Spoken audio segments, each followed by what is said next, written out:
Por acompañarnos el día de hoy. Nos encontramos en una charla que dictará el señor Roger Madrigal, presidente del Banco Central, junto con el economista en jefe, el señor Alonso Alfaro. Antes que nada, quisiera agradecer la presencia el día de hoy, tanto de don Roger como de don Alonso, como de ustedes, todos los estudiantes que nos acompañan. Esta charla está dirigida a los estudiantes del curso de Economía Internacional de la Escuela de Administración Aduanera y Comercio Exterior. Don Roger Madrigal es presidente del Banco Central de Costa Rica desde el 8 de mayo del 2022. Su carrera profesional ha estado estrechamente ligada al Banco Central, donde inició en 1984. Luego de ocupar varios cargos, se desempeñó por casi 14 años como economista jefe de la dirección de la División Económica. Además, tiene conocimientos en política monetaria y técnicas cuantitativas. En el ámbito académico ha impartido cursos de econometría y macroeconomía en la Universidad de Costa Rica y en la Universidad Nacional. El señor Madrigal tiene una licenciatura en economía y un bachillerato en estadística de la Universidad de Costa Rica. También tiene un doctorado de la Universidad Estatal de Ohio. Su tesis doctoral abordó la elección óptima de los instrumentos de política monetaria en el contexto de una economía pequeña y abierta bajo un esquema de metas de inflación. De nuevo, muchísimas gracias, don Roger, le cedo la palabra. Muchas gracias. Bueno, hola, buenos días. Quiero aclarar que el agradecido soy yo, que nos den la oportunidad al Banco Central de comunicarnos con una audiencia más amplia en general. Siempre para mí es un agrado estar en la Universidad de Costa Rica. Como ya escucharon, en realidad me formé en la Universidad de Costa Rica. Soy un ex universitario, entonces guardo un gran cariño por esta entidad. Se hablan muchas cosas del Banco Central, de qué es lo que hace el Banco Central, por qué lo hace, qué es lo que lo motiva y demás. Y creo que no siempre existe un correcto entendimiento. Se le piden muchas cosas al Banco Central. En realidad deberíamos decir que con mucha humildad debemos reconocer que somos muy limitados, son relativamente pocas cosas las que el Banco Central puede hacer. Estamos, aunque no parezca, ustedes no se van a acordar porque todos están muy jóvenes, aunque no parezca, estamos por cumplir 18 años de que Costa Rica abandonó lo que se llama el régimen de paridad reptante. En términos muy costarricenses le llamábamos el régimen de minivaluaciones. Tal vez han escuchado en los últimos 18 meses, 2 años, como un clamor de algunos grupos de volver hacia esos regímenes cambiarios o hacia ese régimen cambiario. Y esto ha pasado bajo el radar, o sea, han pasado 18 años y mucha gente no se da cuenta que Costa Rica está en otro régimen monetario, en otro régimen cambiario.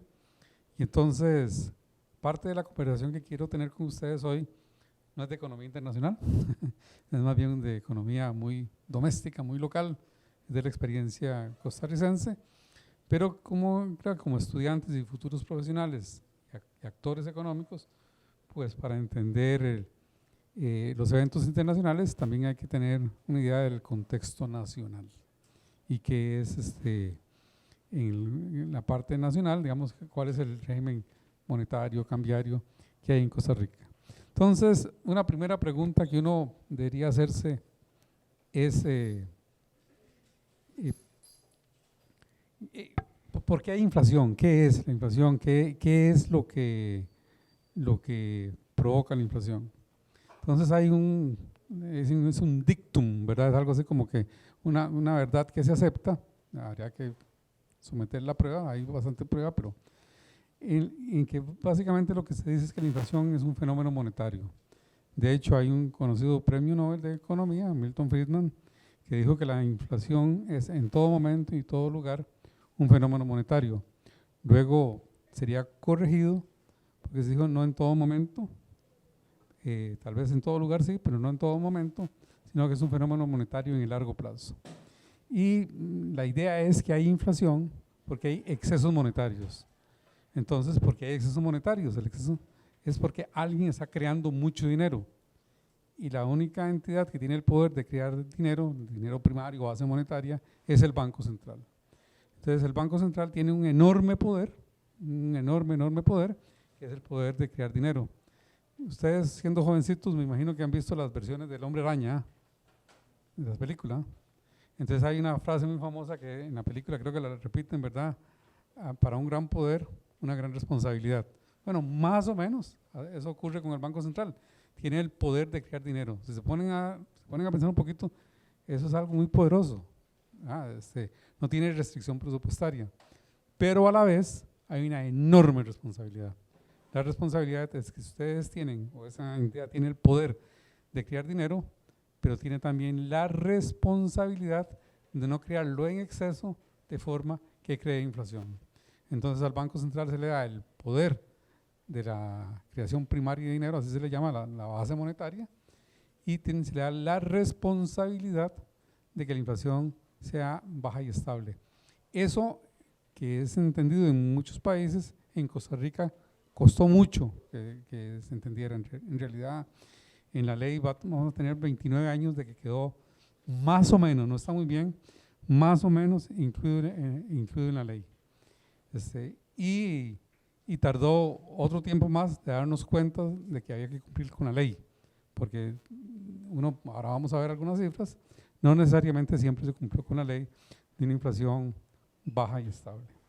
Entonces, la inflación es un fenómeno monetario, de ahí no tenemos ninguna duda, y es responsabilidad del Banco Central controlarla. Entonces, ¿qué dice la ley en el artículo 2? ¿Quién conoce lo que se llama la regla de Tinbergen? Ustedes están en una facultad que estudian políticas públicas, hay otra máxima sobre políticas públicas. Es algo muy simple, muy intuitivo. Se dice que si usted tiene N objetivos de política, usted requiere tener N instrumentos de política independientes. Ustedes se acuerdan, eso es más o menos cuando tenían 14, 13 años, que estaban en segundo año de colegio, que empezaron a ver sistemas de ecuaciones y decían que un sistema de ecuaciones tiene n variables, tiene que encontrar el valor de x, y, z, etcétera. Necesita por lo menos 3 ecuaciones independientes. Bueno, ese mismo principio de Tinbergen está en la ejecución de políticas públicas que se aplica. Para N objetivos de política, usted requiere N instrumentos de política independiente. Bueno, en el caso del Banco Central, los que redactaron el artículo 2 de la Ley Orgánica del Banco Central en el 95, no se acordaron necesariamente de la regla de Tinbergen y le pusieron tal vez más objetivos al banco de los instrumentos que tiene. Pero establece, ¿verdad?, que es mantener la estabilidad interna y externa de la moneda nacional y asegurar la conversión a otras monedas. Vean que en una frase tan pequeña hay 3 objetivos: estabilidad interna, estabilidad externa, conversión a otras monedas. En el Banco Central, un grupo de economistas que en ese momento eran jóvenes, hace unos 25 años, porque ese es un producto muy criollo, muy de los economistas del Banco Central, ahora vamos a ver por qué, empezaron a ver qué era lo que ocurría, por qué en Costa Rica no se controlaba la inflación. Y entonces, una de las cosas, un país de leyes, es ver el mandato que tenemos. Y el mandato le hablaba de 3 cosas, y es parte de la discusión pública en Costa Rica. Si ustedes han visto lo que pasó con la apreciación cambiaria, hay gente que va hacia otros objetivos que no necesariamente son los objetivos del Banco Central. Entonces, se requirió cierta labor de interpretación, y por dicha, ¿verdad?, los que redactaron la ley en el año 95 pusieron en el orden mantener la estabilidad interna de la moneda. Entonces nosotros decimos básicamente que es el objetivo prioritario del Banco Central, una inflación baja y estable. Ahora hay que ver qué quiere decir eso. Por estabilidad externa, había invitado a don Jorge Guardia, no pudo venir, lástima porque don Jorge Guardia es digamos, el que tiene una interpretación, es abogado y economista, expresidente del Banco Central, miembro de la Junta Directiva del actual Banco Central, tiene una interpretación muy particular de lo que es la estabilidad externa. Nosotros lo que dijimos es que en realidad estabilidad externa no es estabilidad del tipo de cambio. La estabilidad externa, y eso sí va de acuerdo con lo que ustedes estudian, la estabilidad externa se requiere un poquito más de idea de la economía costarricense. Algo muy extraño que tiene la economía costarricense, tal vez a ustedes no les parezca extraño, pero a otra gente sí les va a parecer muy extraño, es que Costa Rica por muchos años tiene déficit de cuenta corriente de la balanza de pagos. Esos términos sí los conocen, ¿verdad? Son estudiantes de comercio internacional. El déficit de cuenta corriente de la balanza de pagos. O sea, es negativo y eso hay que financiar de alguna parte. El sentido común le dice a uno que uno no podría tener déficit por siempre. O sea, eso hay que estarlo financiando, hay que pagarlo de alguna manera. Desde el punto de vista de una empresa común, una familia, una unidad económica, no podríamos pensar alguien que rutinariamente tenga déficit, que sus gastos sean mayores que sus ingresos, para ponerlo en una forma muy simple. Bueno, en nuestra relación con el resto del mundo eso ocurre, ha ocurrido probablemente en los últimos 70 años, una cosa así. Y entonces los países se dan cuenta que tienen otras fuentes de financiamiento. Una fuente de financiamiento puede ser el endeudamiento externo, pero si usted se endeuda y no paga, puede que dejen el momento que no le presten más. Eso nos pasó en el año 80 en Costa Rica. La crisis de balance de pago, de la deuda, fue eso. Otra cosa puede decir, no, si yo tengo suficientes reservas, entonces las reservas son como un ahorro del país, uso las reservas internacionales. Bueno, las reservas se acaban. Pero hay otra forma de endeudamiento, que es la inversión directa. La inversión directa es ahorro del resto del mundo, que viene a Costa Rica, ponen fábricas, ponen empresas, establecen servicios, etcétera, y eso financia el déficit de cuenta corriente. Entonces, Costa Rica, durante los último cuarto de siglo, ha sido un país que la fuente mayoritaria de financiamiento de la cuenta corriente es la inversión directa. Y eso lo ha hecho sostenible en el tiempo. Y entonces lo que nosotros decimos, bueno, tendríamos que tener las condiciones macroeconómicas suficientes para que sea cual sea el nivel de la cuenta corriente, sea financiable con alguna fuente. Pero decimos una fuente sostenible de largo plazo, que no es el endeudamiento, no son las reservas, es la inversión directa. Entonces, esa es una de las características de cómo interpretamos la estabilidad externa. Y en la última parte, ¿verdad?, que habla la conversión a otras monedas, que suena muy simple, en realidad es la apertura de la cuenta de capitales de la balanza de pagos. Y entonces lo que queremos decir es que no hay restricción en Costa Rica para que la gente traiga dinero, lo deposite en Costa Rica, y no hay restricción, que eso no era así, ¿verdad? No hay restricción para que la gente tome su dinero y se lo lleve a otra parte del mundo. Entonces hay libre movilidad de capitales. Entonces, eso es fundamental entenderlo por algo que vamos a hablar en un momento.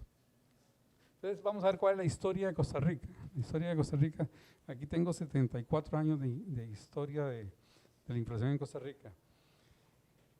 En mi caso, ¿verdad?, y yo me acuerdo de los años 70 en adelante, para mí la historia de Costa Rica era una historia de inflación alta. Pero en realidad, en los primeros 20 años de vida del Banco Central, tuvimos una inflación relativamente baja, una inflación parecida a la inflación del resto del mundo.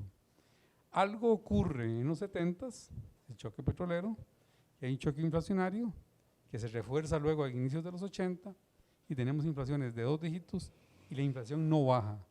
Y no es sino hasta el 2009, con otra crisis internacional, que la inflación en Costa Rica baja y tenemos en este momento inflación relativamente baja. Cuando nos comparamos con el resto del mundo, una excusa usual era, es que la inflación en Costa Rica es alta por los precios del petróleo. la inflación en Costa Rica es alta por un choque externo. Entonces nos comparábamos con el resto del mundo y es cierto, hubo choques en algunos momentos, podemos verlos en la línea azul, del año 69 en adelante, y esos choques como que fueron magnificados en Costa Rica. El mundo vuelve a controlar la inflación y por alguna razón, por un periodo como de 30 años, 30, 40 años, una cosa así, la inflación en Costa Rica es significativamente superior al resto del mundo. Entonces es donde uno empieza a pensar qué es lo que pasa, qué es lo que ocurre.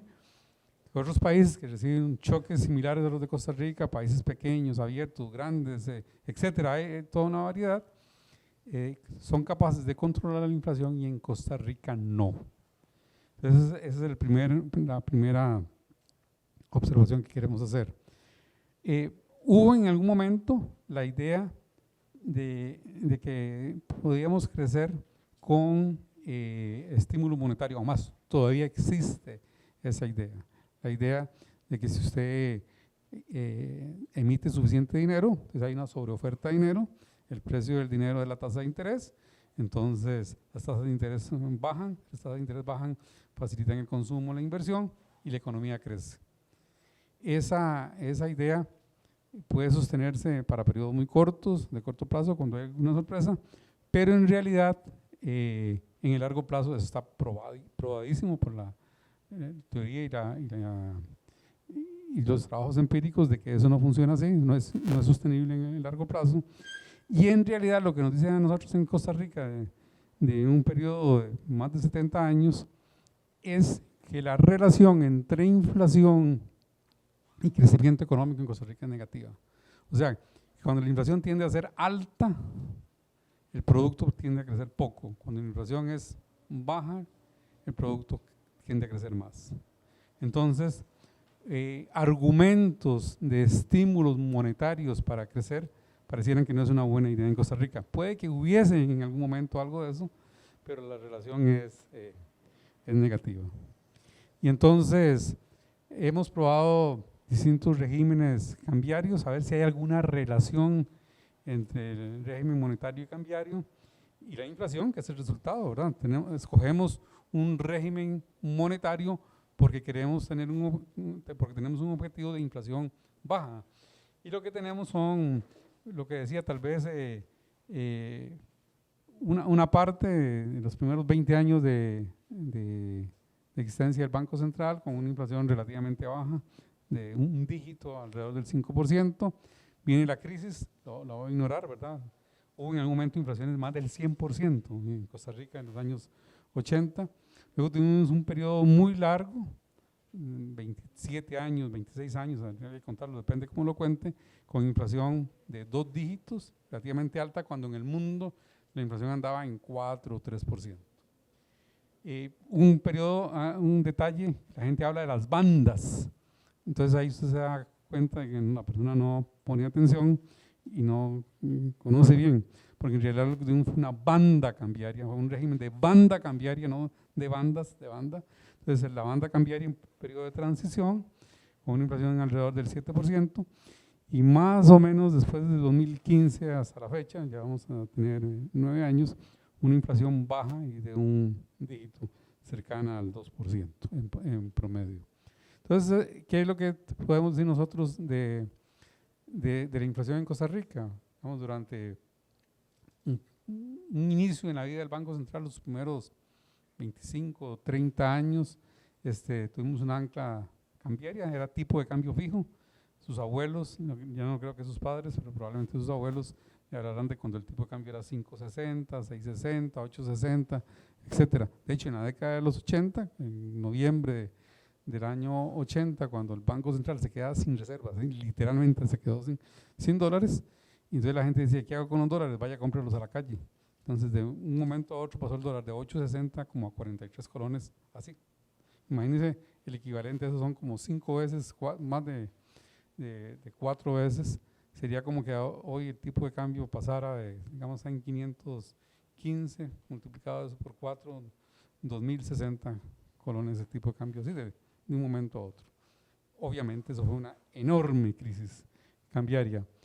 Del 82 al 86 tuvimos, y voy a ser muy cuidadoso cuando hable de esto un poquito más adelante, el régimen que en Costa Rica, en términos coloquiales, términos corrongos a lo tico, le llamaban el de régimen de minivaluaciones. Desde el punto de vista monetario, lo que había era un control de agregados monetarios. Agregados monetarios es el crédito, la base monetaria, el medio circulante, el coste de dinero. Entonces, fue eso. En ese periodo tuvimos una inflación de 2 dígitos, alrededor en promedio de 15%. Eso excluye los años de la crisis. Recuerden que en los años de la crisis en algún momento hubo inflación mayor al 100%. Y fue así. El 13 de octubre del 2006, un viernes, se tomó la decisión de liberar el tipo de cambio en el Banco Central, hace 18 años. Nos aprovechamos de que era la época en que el 12 de octubre era día feriado, entonces se daban los lunes de día feriado. ¿Recuerdan eso? ¿Algunos se acuerdan de eso? No. Antes del 12 de octubre era un día feriado y entonces era obligatorio. Y hubo una reforma que los días feriados se pasaron a los lunes. Entonces el banco cierra el viernes 13 de octubre, el 12 de octubre se movería al 16 de octubre, pero es feriado, y el banco abre el 17 de octubre. Y el 17 de octubre le decimos a la gente, el tipo de cambio es, hay que ver, no sé, ¿verdad? Cuánto quiere pagar y cuánto quiero yo venderle, ¿verdad?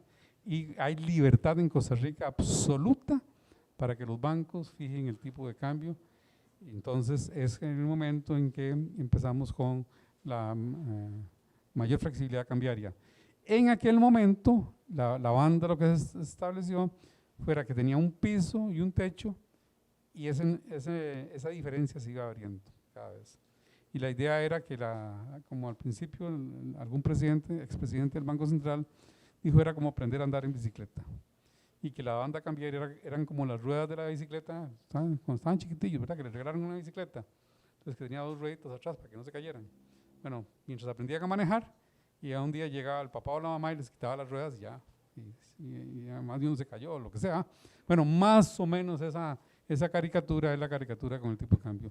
Al principio con una banda más o menos estrecha, todos los días algo aumentaba, al punto de que se decía que llegará el momento en que el piso y el techo son irrelevantes y el mercado se equilibra por las fuerzas de oferta y demanda, y en ese momento será el momento de anunciar un nuevo régimen cambiario.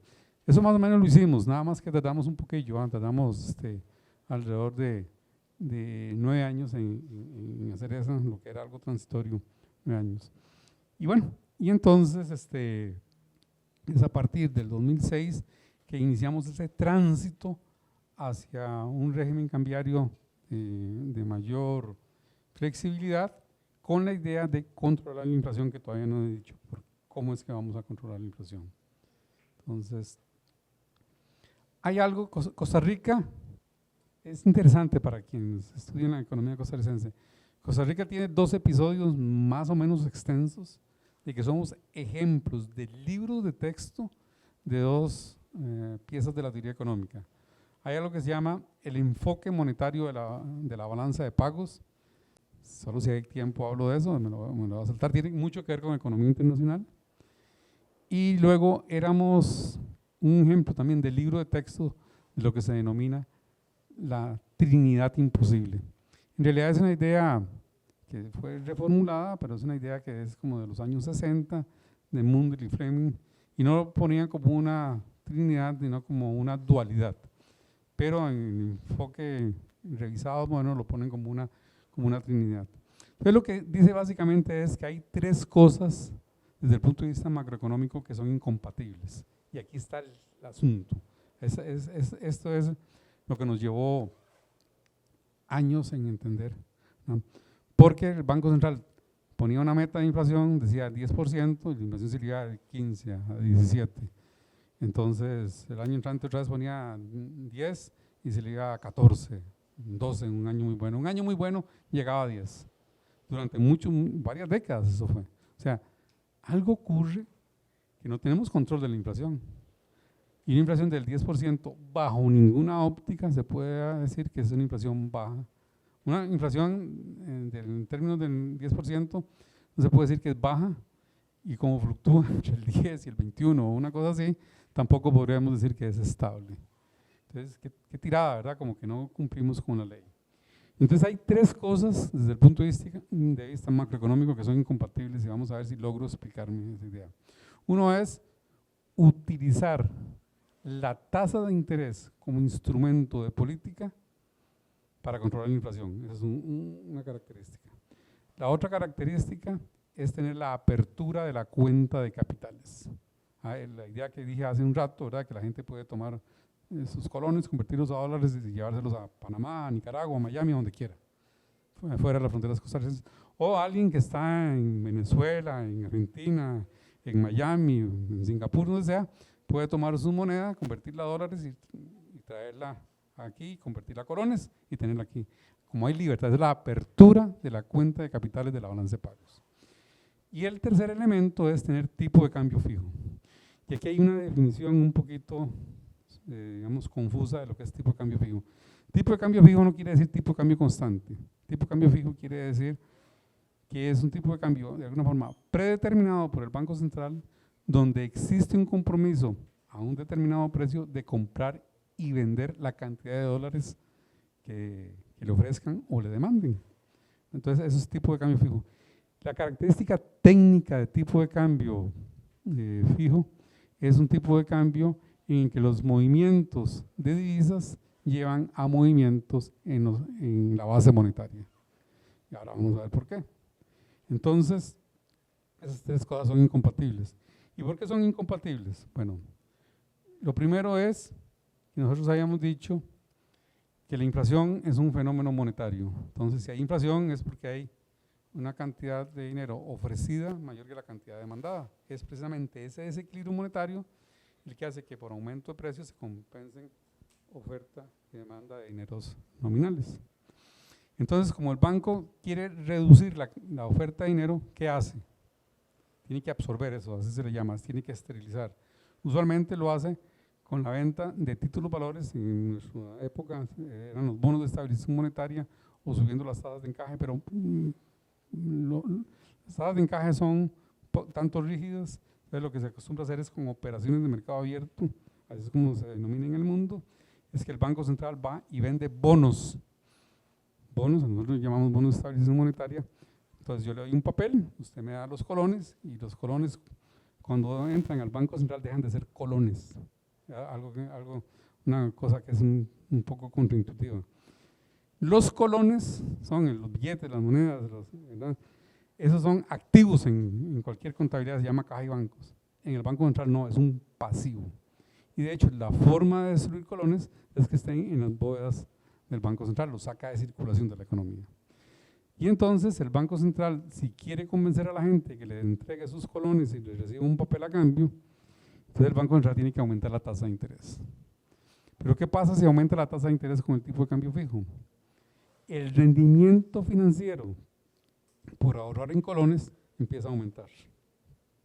Y con un tipo de cambio fijo yo puedo calcular de manera muy fácil, muy predecible, cuál es el rendimiento que tendré por ahorrar en colones o ahorrar en dólares. Entonces se me ocurre una idea.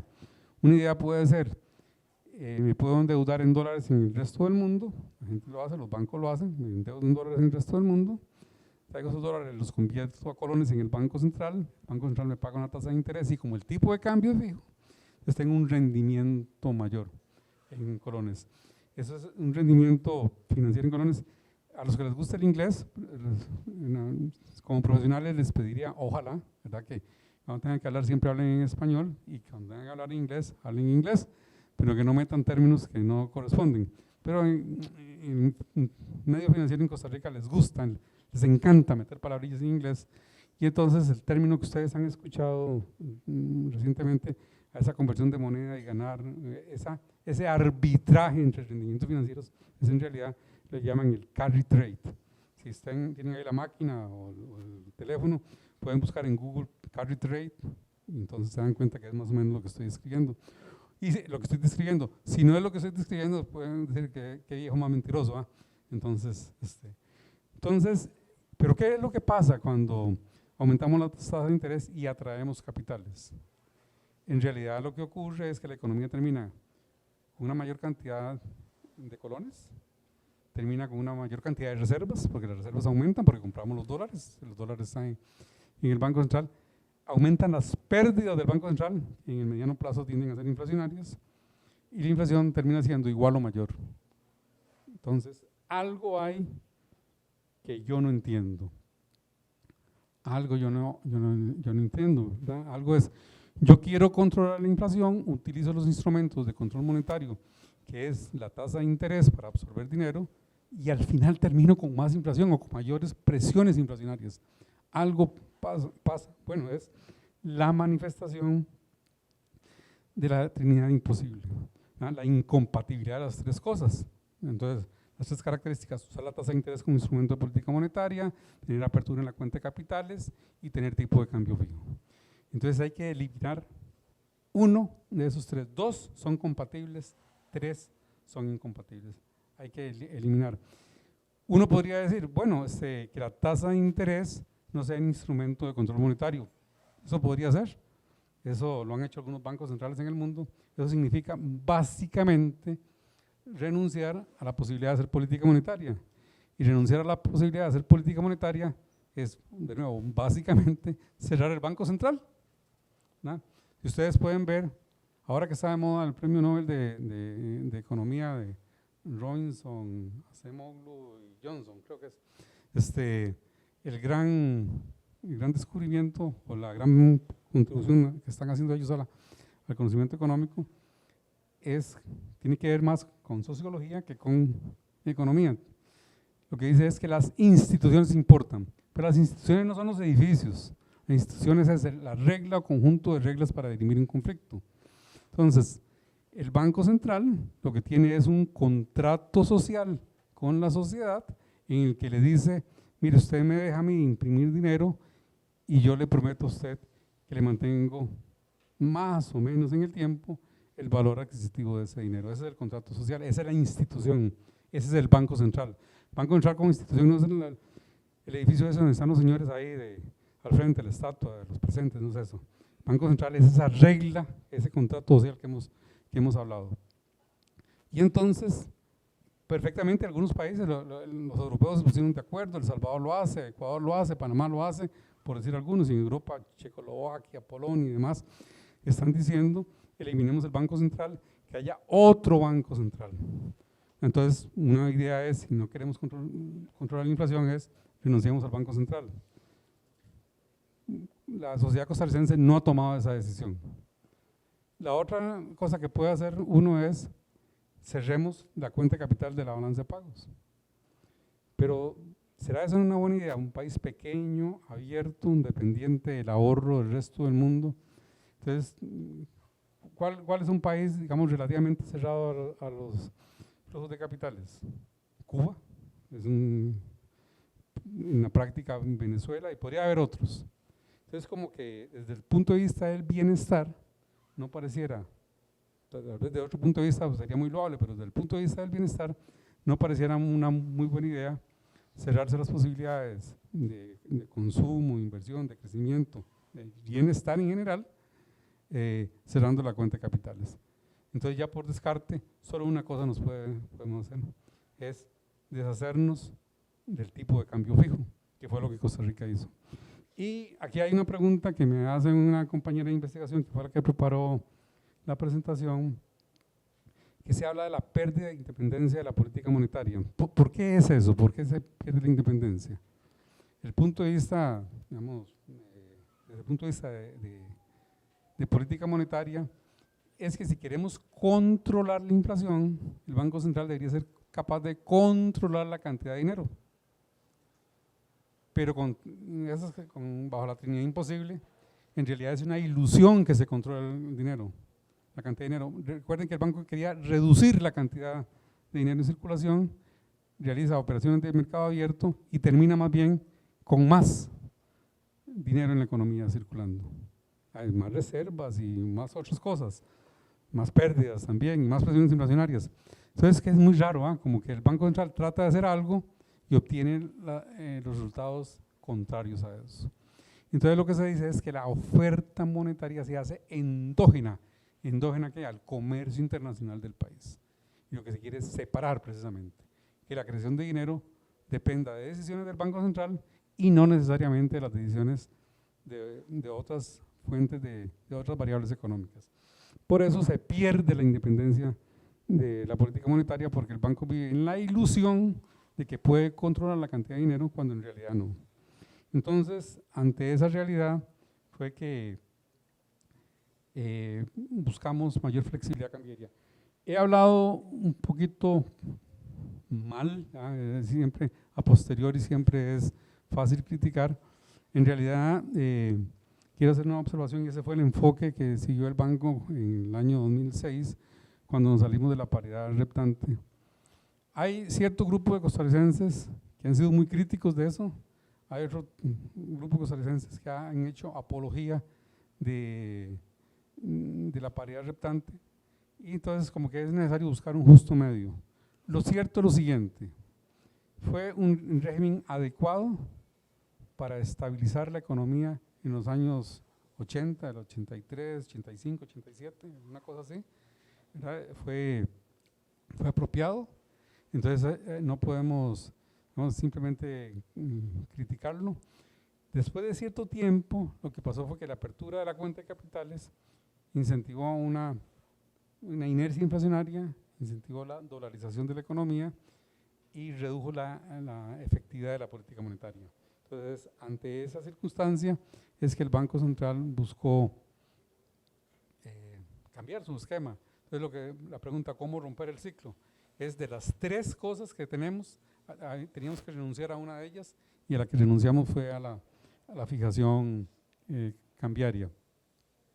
Entonces, muy rápidamente, aquí, esto, si fuese una clase de teoría monetaria o de macroeconomía, lo haría distinto, lo haría con ecuaciones y demás, pero lo voy a hacer de forma verbal. En realidad, nosotros cambiamos el enfoque teórico que hay detrás, adoptamos, sin saberlo tal vez, eso no es una discusión pública, es una discusión para universidades u otros lugares. Es que nosotros éramos un ejemplo de un país que tenía, con la paridad reptante, que lo más adecuado que describía nuestra economía era el enfoque monetario de la balanza de pagos. De acuerdo con ese enfoque monetario, la política monetaria tendría que buscar un equilibrio entre oferta y demanda de dinero. Se basaba en el control de agregados monetarios, ya fuera base monetaria, crédito, liquidez, etc. Y los instrumentos típicos eran instrumentos directos, instrumentos cuantitativos directos. El encaje mínimo legal, hay que aumentar, de cada 100 colones que hay en depósitos, hay que aumentar 5 colones van al Banco Central. Le quitamos esos 5 colones a los bancos. O las operaciones de mercado abierto, de ir a vender bonos por 100.000 millones de colones, 200.000 millones, lo que sea, y otras formas de controlar la cantidad de dinero. Esa es la forma tradicional. Con meta de inflación, el enfoque se le llama la nueva síntesis keynesiana. Así es como se llama, la nueva síntesis keynesiana. No está ahí, pero es una ecuación, básicamente es un modelito, pero una de las ecuaciones básicas es que dice que la inflación depende básicamente en el corto plazo, es un modelo de corto y mediano plazo. Es el primero, el de agregados monetarios, es más de largo plazo, este es de mediano y corto plazo. La inflación depende básicamente de dos cosas, o la inflación que el Banco Central puede controlar. Depende, por una parte, de lo que se llama la brecha de producto, que es la diferencia entre la demanda agregada y el producto potencial, medido como una proporción del producto potencial, entonces la brecha del producto, y depende de las expectativas de inflación. Es un elemento nuevo, es un elemento que ya desde los años 70, con Lucas se habla de la importancia de las expectativas. Y el control ya no es de agregados, sino el control del comportamiento de un conjunto mucho más reducido de agentes económicos, que son las entidades financieras. Entonces, yo no sé si ustedes saben, todos los días, a esta hora, hay un grupo de gente que trabajan con Alonso, que están en estimación de cuántos colones requiere la economía el día de hoy para todas las transacciones que está haciendo. Y determinamos el monto que sea, es un zapote 1500, es un número enorme, ¿verdad? Y medimos por otro lado cuál es la oferta de liquidez que hay. Entonces tenemos una demanda de liquidez, lo que requiere la economía, y una oferta.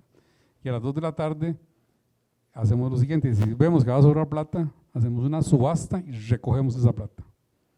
Y si sobra plata, hacemos otra subasta, pero una subasta para dar plata y le agregamos al sistema. Y el día de mañana es lo mismo, o sea, todos los días ese control de ese agregado monetario muchísimo más restringido, que se llama la liquidez. Y entonces es un control permanente, de corto plazo, y un agregado mucho más restringido. Y esas subastas se hacen con referencia a una tasa de interés que ustedes deben haber escuchado ya, la tasa de política monetaria, que influye sobre una gran cantidad de variables. Entonces es otra forma muy distinta de hacer política monetaria. Entonces nos pasamos del control de agregados, con el enfoque subyacente, el enfoque monetario de la balanza de pagos, al enfoque de metas de inflación, cuyo modelo subyacente es la síntesis keynesiana. Entonces, volvemos otra vez, vamos a repasar varias veces otra vez. ¿Qué nos dice la ley? Bueno, el principal objetivo, mantener la estabilidad interna y externa de otras monedas, y todo esto lo reinterpretamos nosotros cuando nos movimos hacia metas de inflación. En realidad fue muy curioso, porque desde el año 2004 el banco empezó a realizar publicaciones de que iba hacia metas de inflación y nadie le creía. O sea, hace 20 años nadie le creía. Hablábamos de la flexibilidad cambiaria, de que el tipo de cambio iba a ser determinado por oferta y demanda, y no, eso quién sabe, eso es mentiras, eso no va a ocurrir. Bueno, empezamos poco a poco y empezamos a posicionar algunos mensajes, nosotros mismos dentro del banco ponernos de acuerdo. Mala suerte, la ley no se escribió de acuerdo con la regla de Tinbergen, pero vamos a reinterpretarla. Entonces vamos a decir que de los 3 objetivos que tiene el artículo 2, el prioritario, el que tiene preeminencia, es estabilidad interna de la moneda. Entonces, claro, ¿qué es estabilidad interna? Entonces, ¿qué es eso? Una inflación del 10% todos los años es una inflación estable, no cambia la inflación. Todos los años las cosas cuestan 10% más, pero no es baja. Entonces, Costa Rica, ahora sí, eso ustedes sí lo conocen muy bien. Costa Rica, economía pequeña y abierta, que depende críticamente de su relación comercial con el resto del mundo. Entonces, en las cosas que nosotros le compramos al resto del mundo, viene inflación. Entonces, de alguna forma, en nuestras importaciones, importamos inflación. Entonces, esto, a contrapelo de algunas piezas de la misma teoría económica, dijimos, la inflación en Costa Rica, y eso es algo que no se ha entendido muy bien, la inflación en Costa Rica se va a definir como la inflación promedio de mediano y largo plazo de los principales socios comerciales en Costa Rica. Eso es un enredo, es un trabalenguas. La inflación promedio de mediano y largo plazo de nuestros principales socios comerciales. Operativamente tiene una serie de dificultades, que es un socio comercial, cómo se mide, es un promedio ponderado, qué es largo plazo, etcétera, etcétera. Pero ese número se hizo y se calculó en el Departamento de Investigaciones Económicas, y el número 2 y algo. Entonces, decirle a la gente que la meta de inflación es 2.37 es una locura. O sea, desde el punto de vista de comunicación es como una pretensión de precisión que en realidad no tenemos. Entonces, la decisión de la Junta fue, redondeamos ese número a 3%. Entonces, la inflación es 3% desde el punto de vista, la meta de inflación desde el punto de vista comunicacional, pero sabemos que lo que subyace es la inflación de los principales socios comerciales del país. Perdón, voy a tomar agua.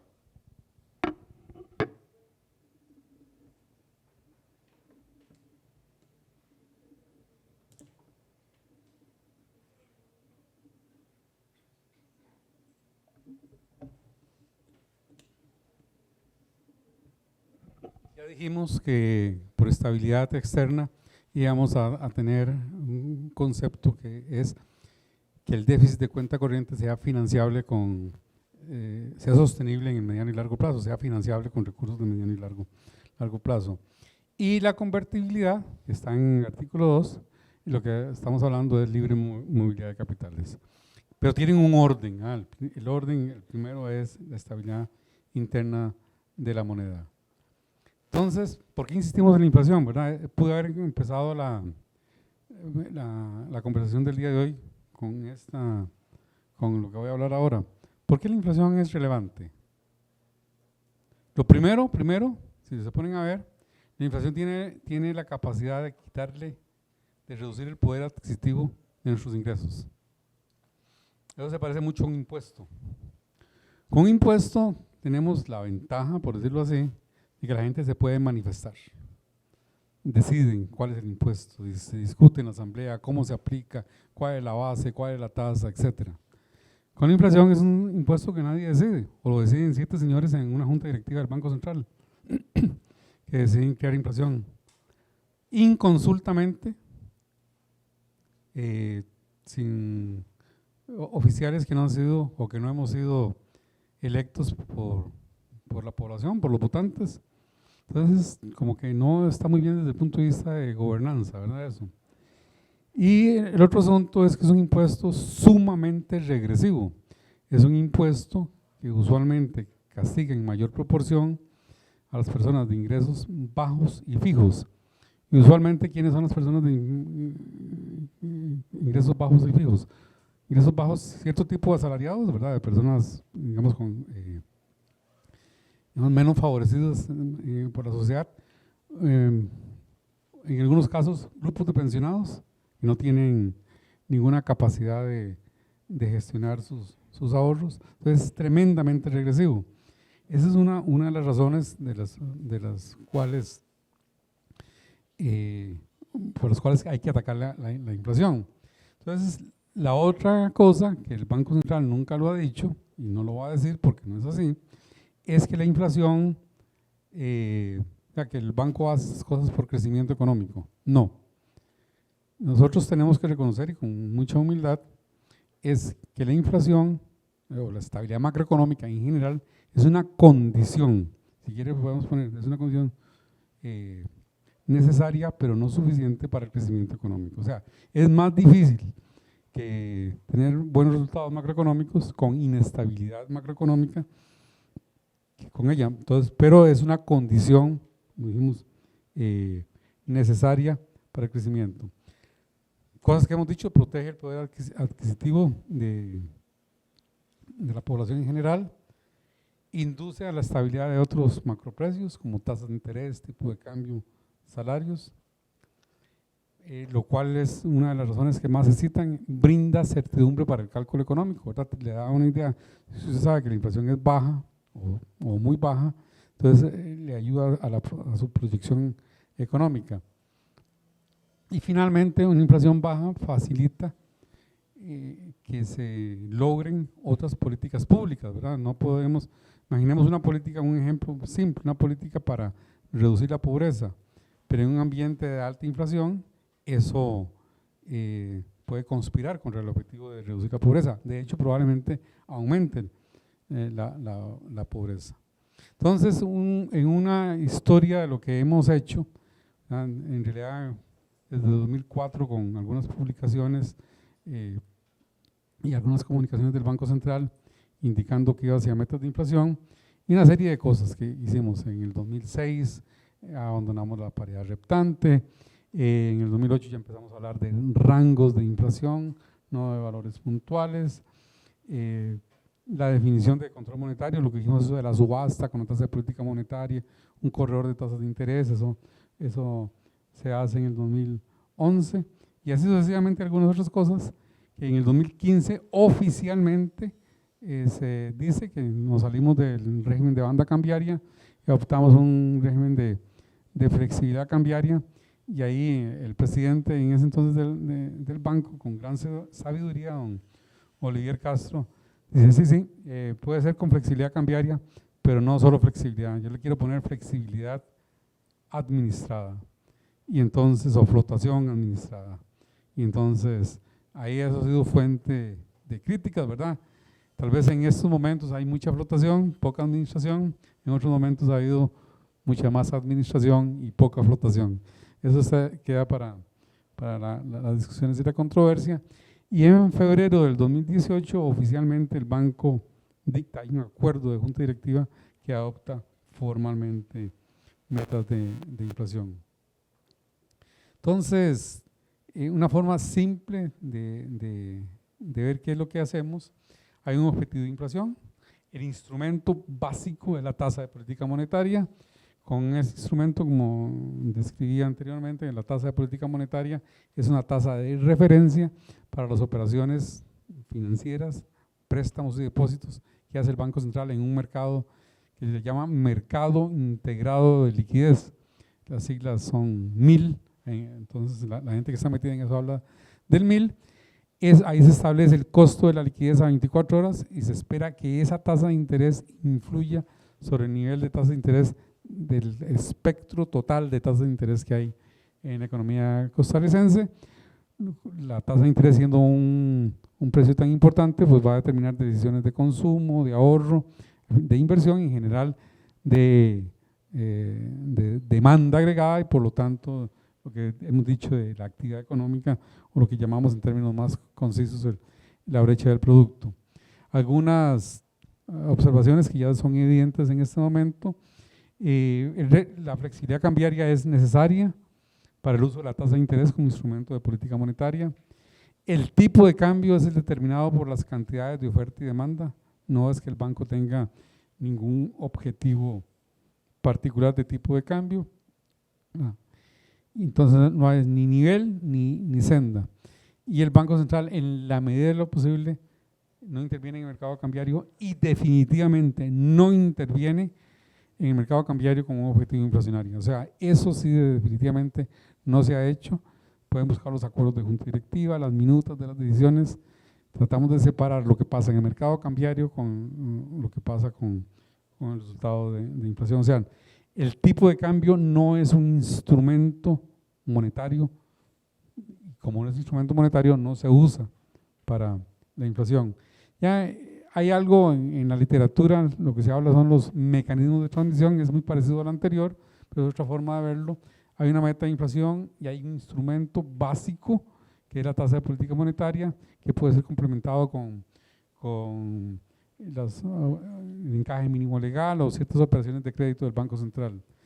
Y hay ciertas condiciones de la economía, condiciones externas, precios del petróleo, condiciones financieras internacionales, y con la tasa de interés el Banco Central influye sobre el costo del dinero, influye sobre la demanda que hacen las personas por consumo, inversión, por los ahorros, y entonces eso lleva a lo que hay una demanda y hay un producto potencial. Entonces eso lleva a lo que se llama una brecha de producto, entonces influye sobre el tamaño de la brecha del producto. Todas las demás variables, influyen sobre algo, todos ustedes tienen, todos y cada uno de ustedes tienen, que se llaman las expectativas de inflación. Todos ustedes tienen una idea de las expectativas de inflación. Entonces, ¿qué toman en cuenta? ¿A cuál fue la inflación pasada? ¿Qué está diciendo el Banco Central? ¿Cuál es el precio del petróleo? ¿Por dónde anda el tipo de cambio? Entonces hay una expectativa de inflación. Recuerda que dijimos que en el enfoque neokeynesiano de la inflación, la síntesis neokeynesiana, básicamente son dos grandes variables que influyen en la inflación, que son la brecha del producto y la expectativa. Bueno, ahí están, y eso da un resultado de inflación. Entonces el Banco Central ajusta su instrumento de política monetaria de acuerdo a la diferencia que haya entre la inflación y su meta y el entendimiento del fenómeno inflacionario que tiene. Vamos a ver lo que dice. Sí, quiero destacar bien que la parte cambiaria, lo que el Banco Central hace, hay un mercado cambiario que es administrado de alguna forma por el Banco Central, la parte que tiene que ver con las entidades financieras. Todos ustedes pueden ser parte, además, siendo estudiantes de comercio internacional, todos deberían tener una cuenta en el Monex. ¿Quién tiene una cuenta en el Monex aquí? ¿Quién ha participado en el Monex? Es increíble. Yo daba un curso en la Universidad Nacional y una de las tareas que les ponían a los estudiantes era que todos se inscribieran en el Monex. Y el MONEX es para poder comprar y vender dólares, como cualquier agente económico. Pero eso debería ponérselos de tarea. Y el que no lo hace, pierde el curso. Entonces, no, en serio, averigüen cómo inscribirse en el MONEX, se inscriben. Es algo que es potestad de los ciudadanos. Es increíble, es algo que tiene 18 años y la gente no lo usa. Y dejan de alguna forma vamos a ver, que tomen ventaja de ustedes con los precios del sistema financiero. Pero eso sería un consejo que daría de que se inscriban en el MONEX. No sé si usted a sus estudiantes les pide que se inscriban en el MONEX. No. Okay, sí. Muy bien. Deberían, ¿no? Estudiantes de economía de la Universidad de Costa Rica. Deberían saber qué es el MONEX, cómo se inscriben, el poder que tienen para comprar y vender dólares ustedes. Okay. Entonces, lo que nosotros queremos es perfeccionar el mercado para la formación de precios, pero no para establecer ningún precio, que el precio sea el mercado.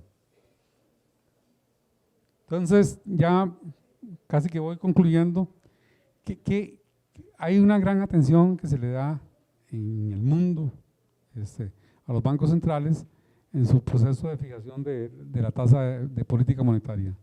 Tal vez recordarán que hace como 15 días, que fue lo que hizo la Reserva Federal, o hace un mes, hubo una atención en el mundo de qué es lo que hacía. Bueno, ese proceso lo hacemos nosotros también con la tasa de política monetaria. Establecemos, hay un calendario previamente anunciado de 8 reuniones de política monetaria durante el año. Reuniones de política monetaria, pero de acuerdo con la ley, por lo menos mínimo una vez al mes, debe dedicarse a una sesión de junta directiva al análisis de la coyuntura económica.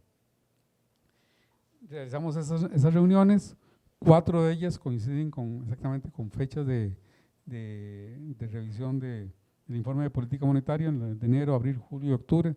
De hecho, ya estamos corriendo por el de este mes.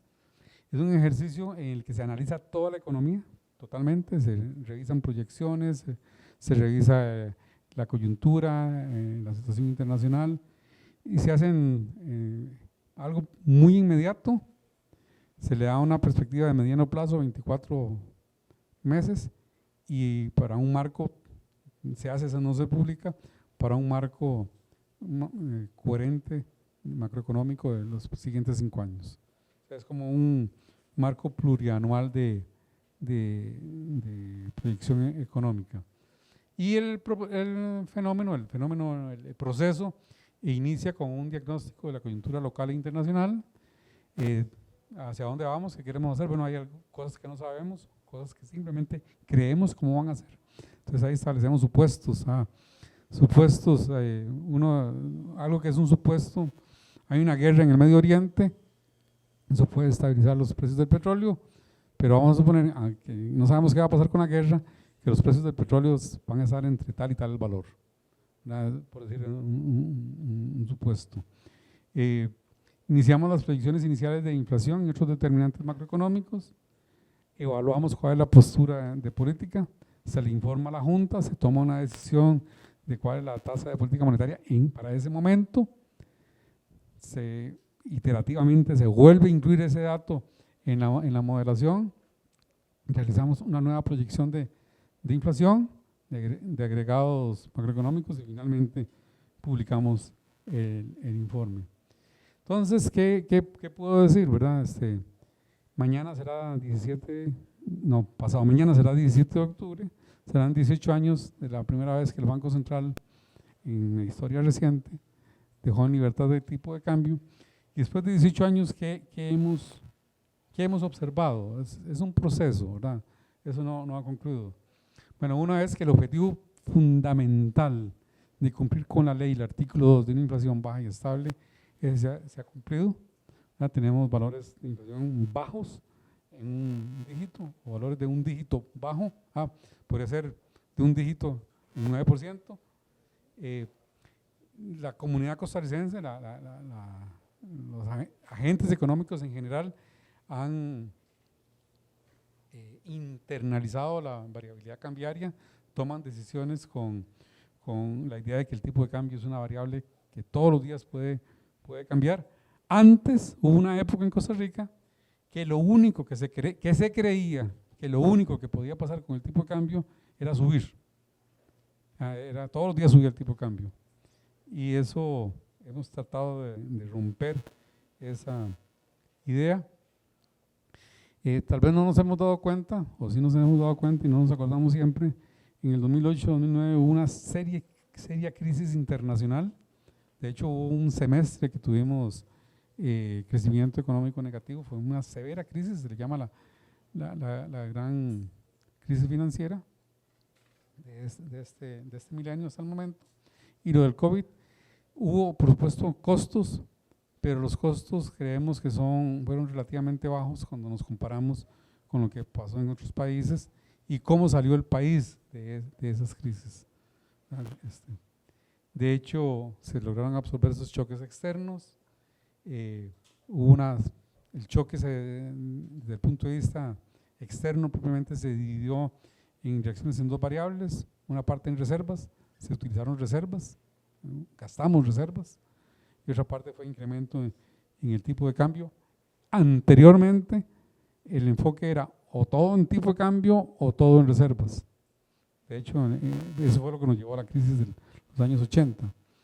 En estos momentos se puede decir que el país cuenta con un nivel de reservas relativamente adecuado, un blindaje financiero adecuado, y algo que no, ¿verdad? Que siempre no hay que exagerar las cosas, tenemos que reconocer que al menos en los últimos años parte de los resultados en el desempeño económico están ligados a la disciplina fiscal que ha tenido el país en los últimos 5 o 6 años, diría yo, como mínimo.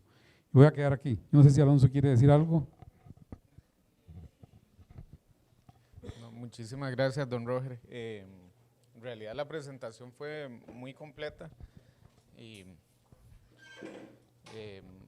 tal vez lo único que quiero agregar es un poco de contexto histórico y sé que no le va a gustar a don Roger que yo diga esto, pero cuando él habla de toda la gente que trabajó en los modelos, en propuestas de reformas que ocurrieron hace 20, 25 años, está refiriéndose a muchos compañeros que están todavía en el banco, pero muy particularmente se refiere a su propio trabajo. Entonces, esto que estamos viendo actualmente es consecuencia del trabajo muy dedicado, analítico y riguroso de gente que ha estado en el banco por mucho tiempo, y es una condición muy particular en la que don Roger está porque, como decía María del Mar, entró en 1984 al banco. Entonces, es una persona que le ha dedicado toda su vida a la entidad, contribuyó a lo que estamos viendo hoy. Si ustedes buscan la tesis de doctorado de él, es casi que una hoja de ruta de lo que ocurrió en Costa Rica en las últimas 2 décadas, y actualmente está dirigiendo la Junta Directiva, que es la encargada de llevar la política monetaria del país.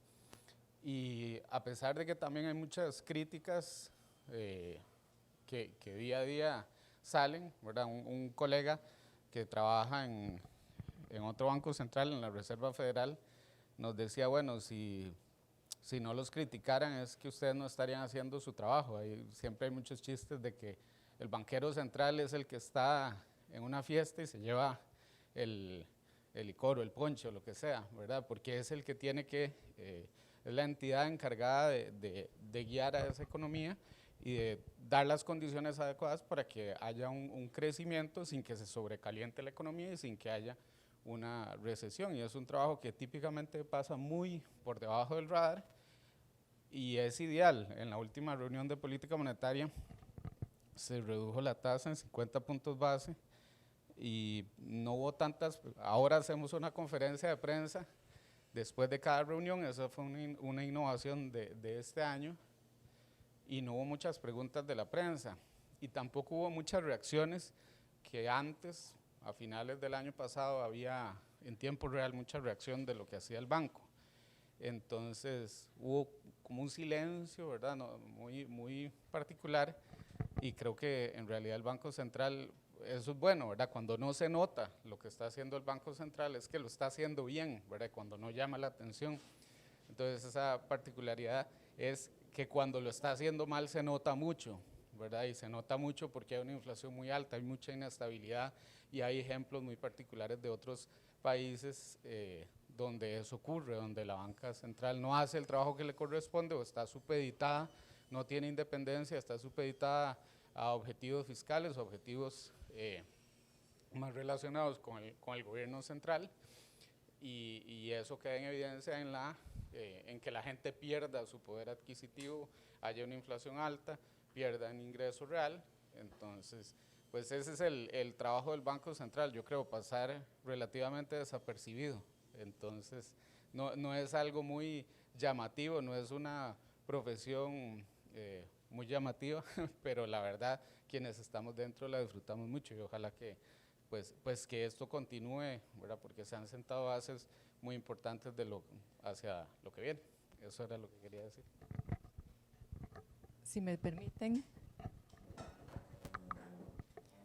permiten, bueno, muchísimas gracias. No sé si tenemos un espacio para preguntas, por si alguno de ellos o ellas tienen preguntas. ¿Alguien tiene alguna pregunta que quieren hacer?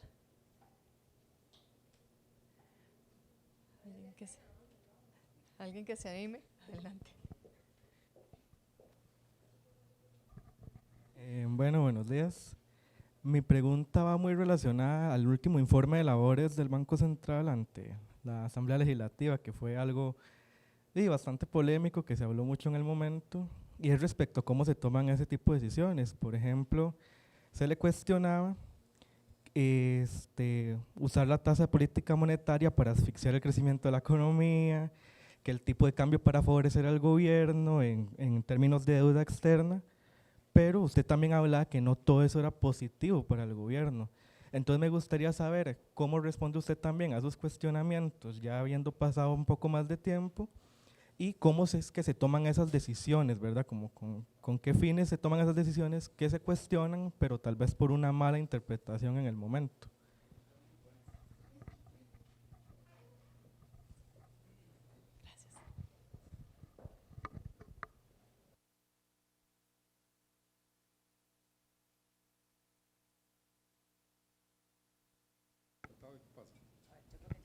Ahí está.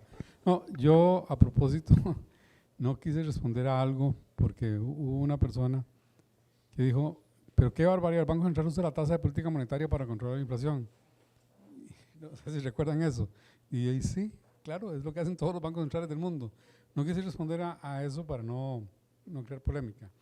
Pero sí había algunos cuestionamientos, vamos a ver, lo del tipo de cambio, las cifras fiscales.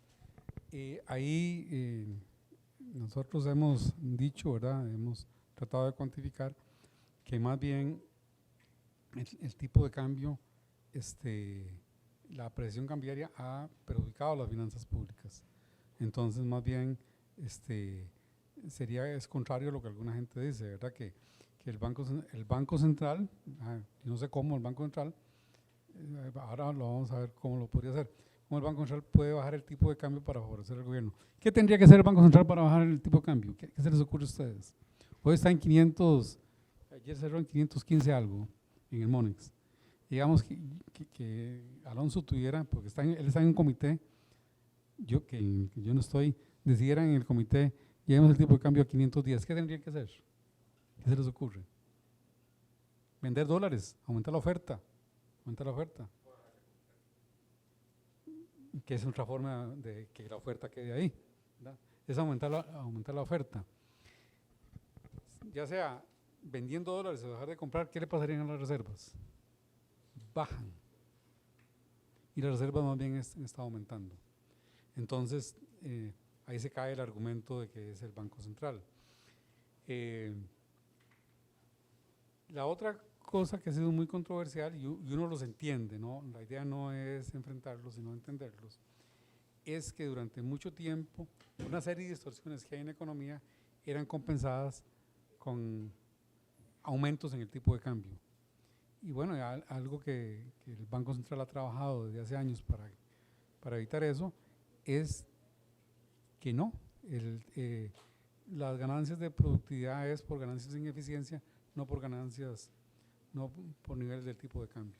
Entonces, esa es parte de la gran controversia que ha habido, era de cuál debería ser el objetivo del banco. El objetivo del banco debería ser promover un tipo de cambio para que haya más exportaciones o promover una inflación baja y estable. Entonces, creo que está muy clarito lo que dice la ley y es lo que el banco trata de cumplir.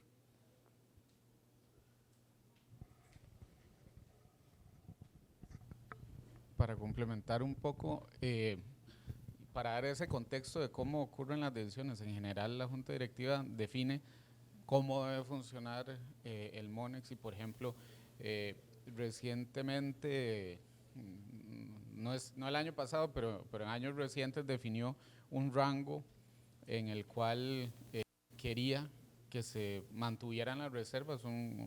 Hay un indicador de reservas adecuadas que viene de una metodología al fondo, pero se implementó para Costa Rica. Entonces, le dice a la administración es lo que no es la Junta Directiva, todos los que somos empleados del banco, nos dice, ok, deberíamos estar en este rango.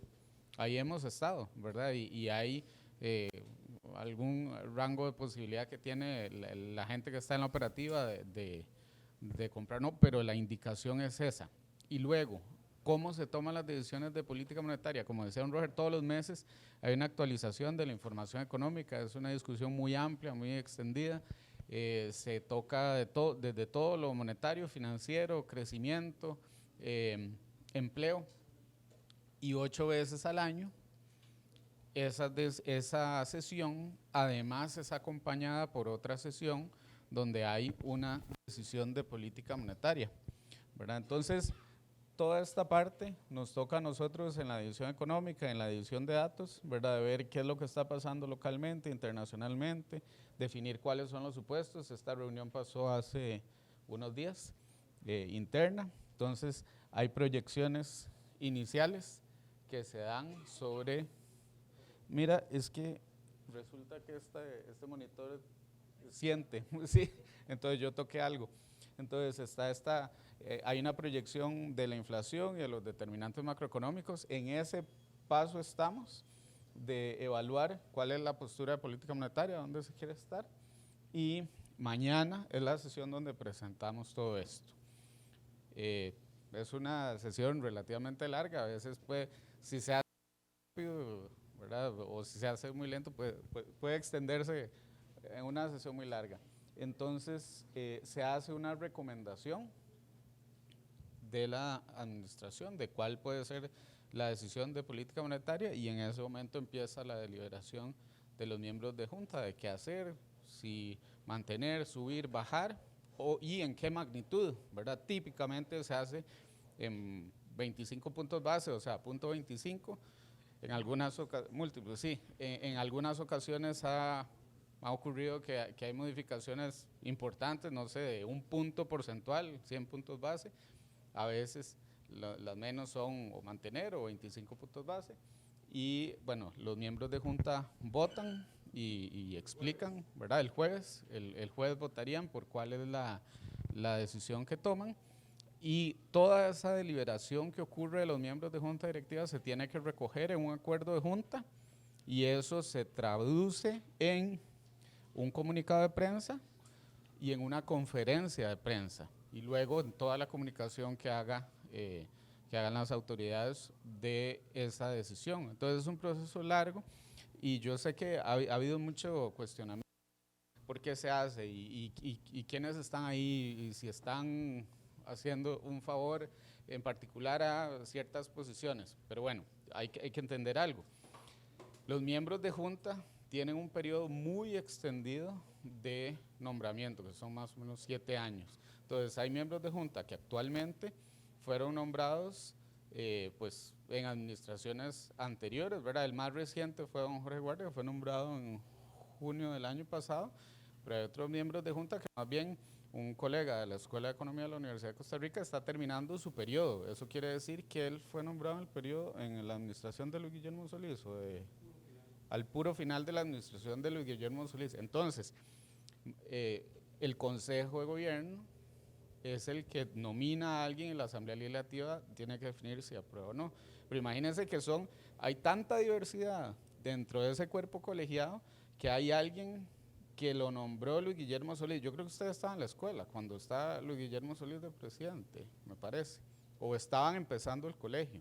Entonces, hay gente, y son nombramientos escalonados. Entonces, pensar que hay un cuerpo colegiado de esa naturaleza que está actuando de cierta manera es una tesis un poco difícil de sostener. Y en adición, ante esos cuestionamientos, pues la prensa ha buscado, ¿verdad? Ha dicho, ¿qué será lo que están discutiendo para tomar esas decisiones? Y piden las actas de junta directiva.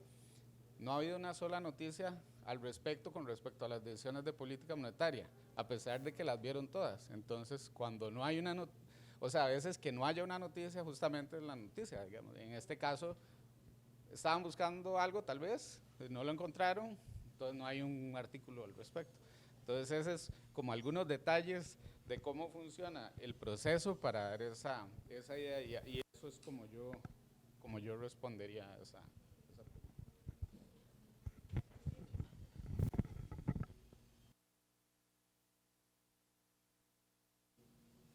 Muchas gracias. ¿Alguien tiene alguna otra pregunta? ¿Comentario? Yo voy a hacer el favor y voy a ser buena gente, porque alguien de mi grupo, que no sé quién es, le dio pena hacerla en vivo. Entonces me mandó un mensaje y me dijo que por favor la hiciera yo. Entonces, por más de que traté de convencerlo o convencerla, no lo logré. Entonces, bueno, la pregunta exacta dice de que por qué el dólar está depreciado si realmente el colón no ha ganado poder como tal.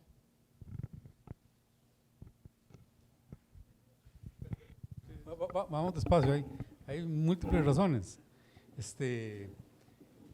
Hay múltiples razones. ¿Qué dijimos que es el tipo de cambio? Es un precio que determina la cantidad relativa de dólares. ¿Y qué es lo que pasa con la cantidad relativa de dólares en Costa Rica? Ha aumentado. Entonces, en cualquier mercado donde un producto es abundante, ¿qué le pasa al precio? Tiende a bajar. Ahora, ¿qué es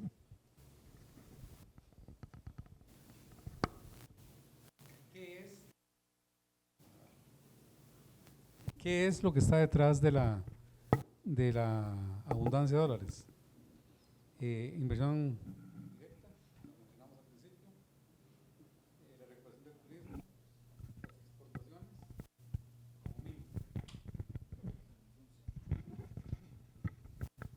como mínimo. Ok, entonces, eso, digamos, desde el punto de vista observacional. Hay modelos de tipo que llaman tipo de cambio real, que Alonso conoce muy bien. Uno de los determinantes de la apreciación de una moneda, hay varios determinantes, pero uno de los determinantes es las ganancias en productividad. Costa Rica viene aumentando la productividad. La disciplina fiscal es otro de los determinantes. Hay disciplina fiscal. Pero vamos a otra teoría, vamos a otro enfoque. En paridad de compra. Paridad de compra lo que dice es que la variación del tipo de cambio debería ser igual a la diferencia de inflaciones relativas. O sea, que el tipo de cambio en Costa Rica debería ser igual con la variación en el tipo de cambio debería ser igual a la diferencia entre la inflación entre Estados Unidos y Costa Rica. Un enfoque muy simple, muy simple. ¿Cuál país tiene la inflación más alta, Estados Unidos o Costa Rica? Estados Unidos. Entonces, otra fuerza para la apreciación. No sé si quiere indicarle alguna más.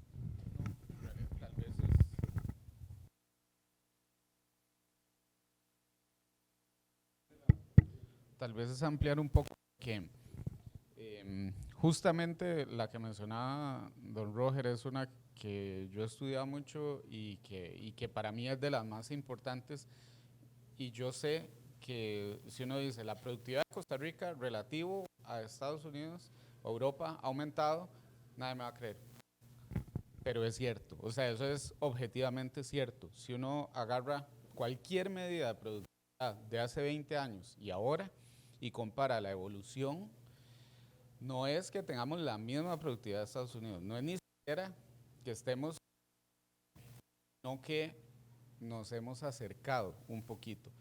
Y esto también ocurre en un contexto que muchos otros países latinoamericanos más bien se han quedado estancados, ¿verdad? Por ejemplo, un ejemplo es Chile, que había aumentado la productividad muchísimo y se ha quedado en los últimos 5 años por ahí. Nosotros empezamos hace como en 2004, 2005 a crecer lentamente, ¿verdad? Un poco más que Estados Unidos y un poco más que Europa. Y eso lo que refleja, o sea, es consecuencia de un aumento relativo en la productividad. Siempre que los grandes cambios, los cambios más importantes que ocurren muy lentamente y por eso tal vez uno no los ve, ¿verdad? El cambio climático, uno ve las consecuencias ahora, pero es algo que ha ido ocurriendo por muchas décadas y son cambios muy paulados. Ahora estamos viendo en algo parecido, son cambios muy pequeños. Es importante es que Costa Rica solo ha tenido periodos que son en las crisis, es en el momento particular y no ha tenido recesiones adicionales. Otros países han tenido recesiones muy extendidas o más recurrentes y eso ha permitido que poquito a poco Costa Rica haya mejorado en productividad y esa es una de las razones por las cuales ha habido apreciación de la moneda. Y por ejemplo, digamos, una consecuencia de eso es que con respecto al momento previo a la pandemia, digamos que la apreciación ha sido un 5-10%, ¿verdad? No es el movimiento de corto plazo del que habla mucha gente, que una depreciación, luego una apreciación, sino es ver en el largo plazo. Entonces, sí ha habido una apreciación congruente con la mejora en productividad, no es tan dramática como mucha gente trata de hacerlo ver, ¿verdad? Porque comparan un momento muy específico de agosto de 2022, pero si uno ve antes de la pandemia, la variación es relativamente pequeña. Y además recuerden que al final de la década pasada, toda la segunda mitad fue que se venía una crisis, que todos los temas fiscales, que había que pasar el plan fiscal, la gente estaba asustadísima, participaba mucho en el mercado laboral y había mucho trabajo, pero había mucho desempleo, entonces no era una condición normal. Vino la pandemia, vino la crisis de contenedores. Si nosotros nos devolvemos atrás un momento de relativas, por ahí 2013, 2015, el tipo de cambio es muy parecido al que tenemos actualmente, ¿verdad? Y si no hay diferenciales muy grandes de inflación, pues es lo que debería ocurrir. Hay gente que dice, es que el tipo de cambio es el mismo de hace 20 años. Con el euro y el dólar ocurre lo mismo, con la libra esterlina y el dólar ocurre relativamente lo mismo. Hay variaciones, pero en realidad no se deberían mucho, en el tanto los países no se comporten de una manera muy distinta. Entonces, esa es una explicación. ¿Alguien? Gracias, Alonso. Gracias, don Roger. ¿Alguien? ¿Alguna otra pregunta? Yo voy a aprovechar mientras…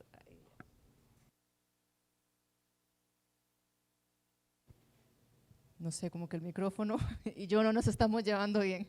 Yo voy a preguntar, aprovechar mientras alguien piensa alguna otra pregunta y voy a ser muy transparente con ustedes dos. Creo que hablo en nombre de la cátedra. Nosotros a ellos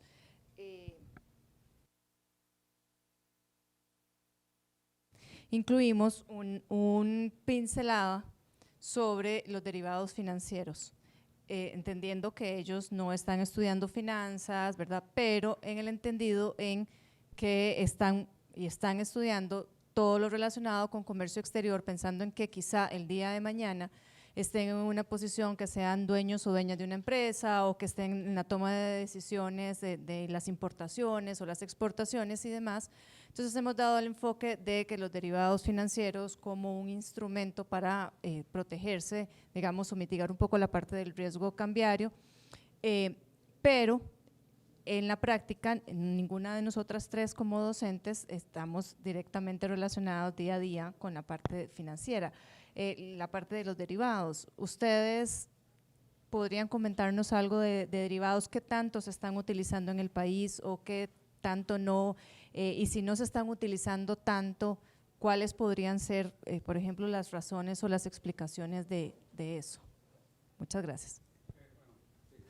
Derivados financieros es un término genérico, en realidad tal vez estamos pensando más en derivados cambiarios. Derivados cambiarios, que es la idea de negociar una compra o una venta de dólares a futuro donde el precio se fija hoy. Hay varias razones. Una es en Costa Rica sí en algún momento en medio de toda la controversia, yo recuerdo que hay un mercado en ese momento registrado como de 300 millones de dólares que estaban en derivados cambiarios. Usualmente es una figura para empresas más que para personas, y hay la idea a veces de que yo le quiero ganar al mercado y el derivado es ni ganar ni perder. Entonces ahí eso lo comento con banqueros y demás, que ellos le ofrecen a algunos clientes de ellos y dicen, no, es que me sale muy caro. No, lo que pasa es que usted lo que hace es que le traslada el riesgo a otro y por eso usted le cobra. Entonces hay un desarrollo financiero en sí, hay una parte de cultura y sí existe. Sé que el Banco Nacional, la Vivienda, BAC, creo que sí tienen. Creo que en el sitio web teníamos alguna estadística de eso. No sé si lo han revisado recientemente. Sí, no me acuerdo. Lo que recuerdo es más o menos los valores que usted mencionaba, pero tal vez un elemento importante de por qué no se han desarrollado tanto es porque todavía tenemos la herencia de esa paridad reptante, de las mini evaluaciones. Hay gente todavía que hoy todavía dice, pero es que el tipo de cambio siempre sube, algún día va a subir, ¿verdad? Sí. Eso hace, o sea, para que los derivados funcionen bien, diferentes agentes tienen que tener expectativas distintas o consecuencias distintas si el movimiento es en la dirección opuesta, ¿verdad? Entonces eso hace que usted pueda, digamos, cerrar esa posición. A alguien le beneficiaría o se perjudicaría si sube, a alguien se perjudicaría si baja. Entonces un intermediario financiero puede hacer ese proceso de intermediación para que se pueda dar el derivado. Si todos los agentes piensan que va a subir, nadie, o sea, es imposible, ¿verdad?, que eso funcione bien.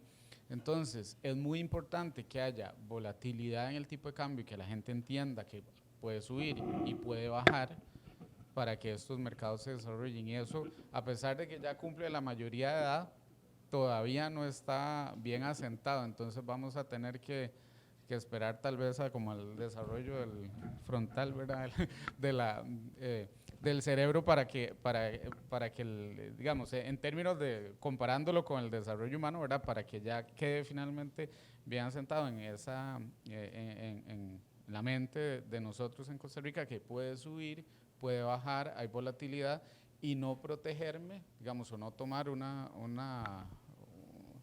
un derivado de este tipo me puede ayudar a evitar grandes pérdidas. Y lo que ha pasado históricamente es que hay gente, por ejemplo, hay negocios que no tienen una razón real por la cual vender en dólares, pero venden en dólares y sus costos son en colones, y una apreciación, sobre todo si son ventas a plazo, ¿verdad?, les afecta mucho el flujo financiero. Entonces, ¿cuál es la solución?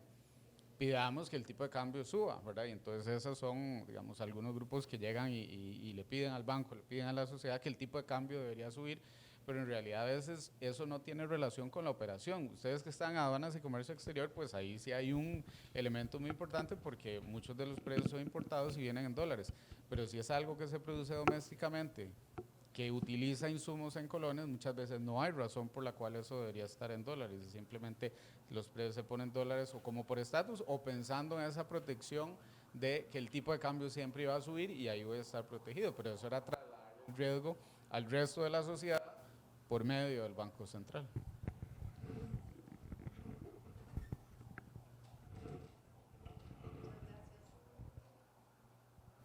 Muchas gracias. ¿Hay alguien más? Voy a dejar de… Porque hay alguien más que les da pena hacer la pregunta, entonces me la mandaron a mí. Ya voy a dejar yo de ver mi teléfono. ¿No se animan? Esta persona… No, pero en buena hora. La leo entonces. Sí, por supuesto. Sí. ¿Qué papel juegan los derivados financieros en la gestión del riesgo cambiario y de tasas de interés del Banco Central de Costa Rica? ¿Y cómo aseguran que su uso no incremente la vulnerabilidad del sistema financiero? en sus operaciones internacionales, en algunas de ellas. Miren que el banco tiene que administrar alrededor de 14.100, 14.200 millones de dólares, que es el nivel de reservas internacionales que tiene. Entonces lo tiene diversificado en distintas monedas. Entonces, en algunos casos, si hace una compra de un activo en euros, entonces compra una cobertura por si algo le pasa a la relación euro-dólar. Hay otros derivados que son de tasas de interés. Hay derivados que lo que lo protegen es ante un cambio abrupto en una tasa de interés, si sube o si baja. En este caso es si baja porque es un activo que tiene entonces su rendimiento. Pero eso lo usa el banco en su relación internacional para sus transacciones de reservas, de administración de reservas, no con los costarricenses. Eso no lo hacemos. De hecho, eso de que los mercados de derivados a veces cuesta que se desarrollen, hay experiencias de algunos países, México ha sido un caso, Colombia, Brasil, me parece que el Banco Central se mete en ese negocio y usualmente es un mal negocio, porque pasa lo que dijo Alonso, todos tienen una postura de que lo único que puede pasar con el tipo de cambio es que o va a subir o va a bajar. Entonces el Banco Central se convierte en el detentor de la contraparte de riesgo del resto de la economía, y eso no sirve. O sea, igual no sirve, ¿verdad? La idea es que autónomamente los agentes económicos tomen esa decisión, porque al final de cuentas no es el desarrollo de un instrumento financiero, sino es una apuesta contra el Banco Central. Si el Banco Central es el que se dedica a dar la garantía cambiaria. Una forma de dar la garantía cambiaria es con tipo de cambio fijo. Hay otra forma un poquito más elaborada que es con un derivado cambiario. Pero la idea es que sean entre los agentes económicos que como dice don Alonso, los que tengan la idea de que el tipo de cambio va a subir, los que tienen la idea de que el tipo de cambio va a bajar, entonces se ponen de acuerdo entre ellos.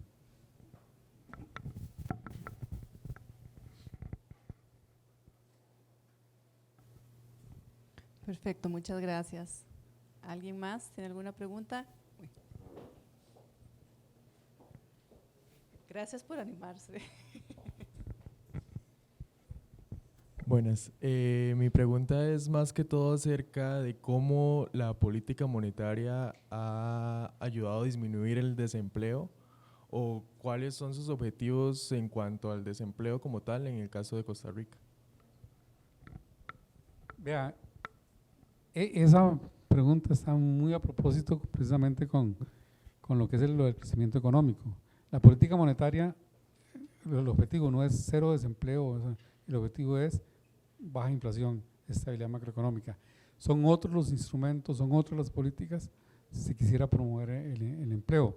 En términos muy generales, uno podría pensar que una inflación baja y estable contribuye a la estabilidad macroeconómica y contribuye a las condiciones de mayor empleabilidad, pero es una forma muy lejana, muy abstracta, porque la empleabilidad depende de otros tipos de cosas también, ¿verdad? Depende de cuáles son las habilidades de las personas, de la educación, depende de que las empresas realmente requieran ese tipo de personas. Y lo que le digo es que la contribución que hace la política monetaria es hacia la estabilidad macroeconómica, que beneficia o que tiene efectos favorables sobre otro tipo de variables macroeconómicas, pero el objetivo no es el empleo. No sé, Alonso, si quiere agregar algo. En realidad, si uno ve en la ley orgánica hay un objetivo subsidiario que habla de ocupación plena de los recursos, pero la gente habla de ese objetivo sin leer el final de esa frase, que es, no me acuerdo literalmente, que no comprometa el objetivo de inflación, pero el gráfico que presentó Roger es muy interesante, ¿verdad? Porque siempre está esa concepción de una inflación alta nos va a permitir mayor crecimiento. Si fuera tan fácil, ¿verdad? Todo el mundo, las experiencias más bien son que los países donde hay hiperinflaciones, como la tuvimos nosotros, o una inflación altísima en algún momento, son periodos más bien de crecimiento muy bajo. Entonces, creo que la forma de verlo es siempre hay que fijarse en los temas de crecimiento y de empleo, y en eso la Junta Directiva le dedica muchísimo tiempo al análisis y a entender qué es lo que está pasando, ¿verdad? Pero el objetivo como dice Roger, es la inflación. Lo que uno no quisiera hacer, ¿verdad?, es, digamos, como que entorpecer que la economía pueda desarrollarse, pueda crecer, pueda generar empleo.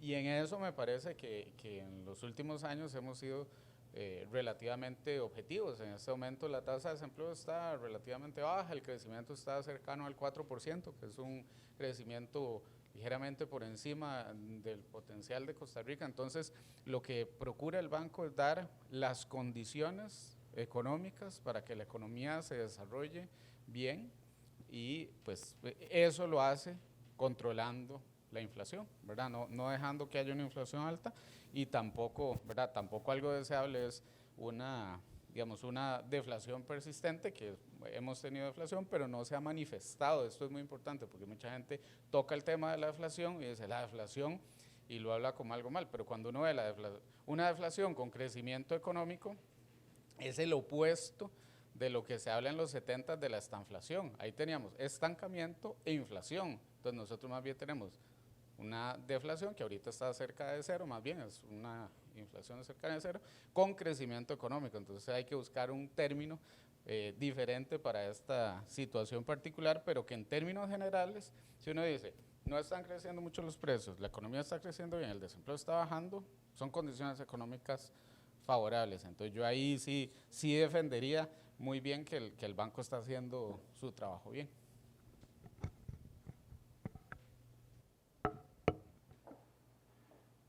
Muchas gracias. ¿Alguien más tiene algún otro comentario, pregunta? Okay. Buenas. Usted nos comenta que en 1970 una alza a la inflación, pero ¿sí me escucha bien? Okay. ¿Qué pasaría si se da una escalada de petróleo? ¿Qué haría esto en términos de inflación?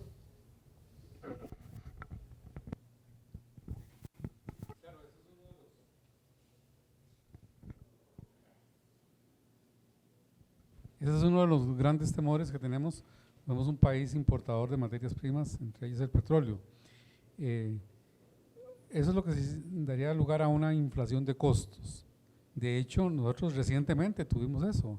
Hace poco más de 2 años, con el conflicto entre Rusia y Ucrania, un incremento en los precios de las materias primas, entre ellas el petróleo, y la inflación, que en ese momento andaba por 3%, en agosto del 2022 tuvimos una inflación del 12.1%, y luego, bueno, bajó porque se revirtieron los precios.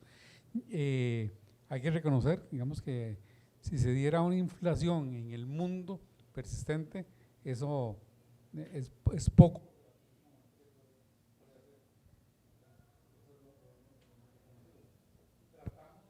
Que hayan efectos de segunda ronda, que es que una vez, que es lo que pasó en los 70 y 80, que una vez que pasa el choque, la inflación continúa. Una vez que pasa el choque, lo que esperamos es la reversión, que es lo que ocurrió en el último ciclo inflacionario del 2022, cuando se revirtió, se inició un proceso de reversión de la inflación hasta el momento que llegamos a tener inflación negativa. Pero sí, o sea, podría haber un escenario de desastre en el mundo en el que no nos podemos proteger, y lo existe, es una condición externa. Muchas gracias. ¿Alguien más?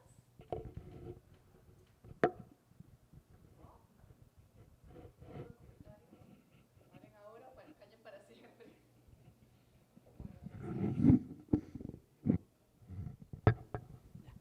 Bueno, entonces, si no tienen ninguna duda o comentario, yo no sé si don Roger o don Alonso tienen algún mensaje para cerrar, si no, gracias. Bueno, no sé si ya queda grabado eso. Yo creo que me escuchan, el micrófono es para que quede grabado. De mi parte, el agradecimiento por el tiempo y la atención. Muchas gracias, es todo lo que tengo que decirles. De mi parte, muchas gracias también. Sí.